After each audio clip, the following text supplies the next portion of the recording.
our country, who is polarizing the nation, who is causing people to fear investing in Kenya, and even to the extent of holding the dollar. Is it not Raila Odinga and the team? Tell us the truth. As you want us to blame the government, we have to take the blame where it belongs. And I also want to say that uh, about Unga, some of you would have even prayed that it does not rain. But now, unfortunately, you don't have the power to stop the rain because when Unga was high, you were blaming President William Ruto and Kenya Kwanza government, saying that everything is about mismanagement of the government, and that is why the cost of Unga was very high. And after the president and the Kenya Kwanza government subsidized fertilizer, now you are telling us it is not because of the intervention of the government, it is because of the rains. That is hypocrisy of the highest order. We should be giving credit where someone has done the right thing. It was because of the intervention of the government. Does it mean that we have not been having rains before? Even during Uhuru's time, Unga was very high. But now, right now, you are saying no.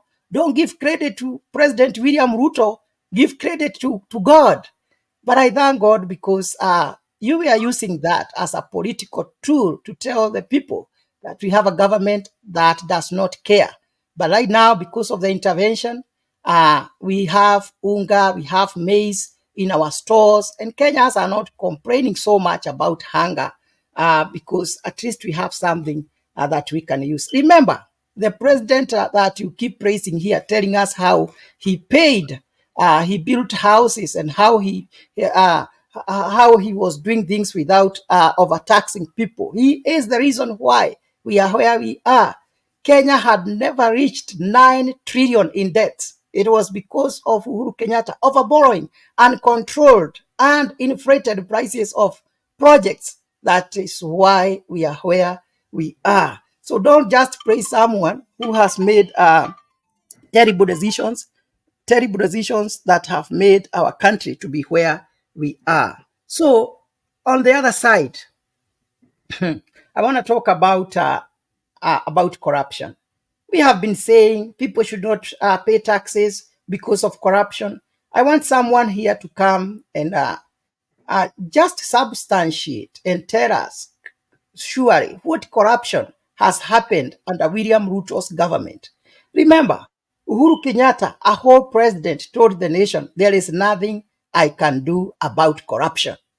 But William Ruto has said, I have options. I can do something about it.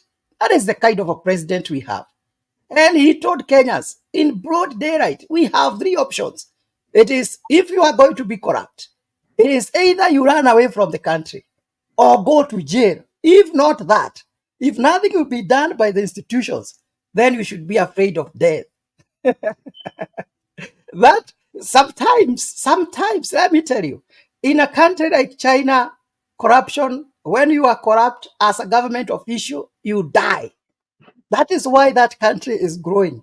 Though I don't want the president to take the matter on his head, but I am saying we want a courageous man who is not afraid of confronting such kind of things and saying, I think we will have options. Because corruption is the monster which has always held the nation in the downward trajectory.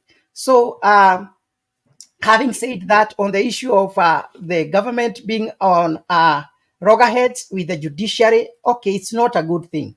But we should not always blame the government when the government is complaining of the unfairness. Because as much as judiciary should be independent, in law, for those who have done some law, we say you should not only be seen to be fair, but you should not only be fair, but you should be seen to be fair. Anybody who is logical, any critical thinker can see there is an evil motive, an ill motive somewhere. It cannot be that every project that the government wants to implement is shut down by the judiciary. That is not what the Constitution is talking about. No, the judiciary is supposed to do its work.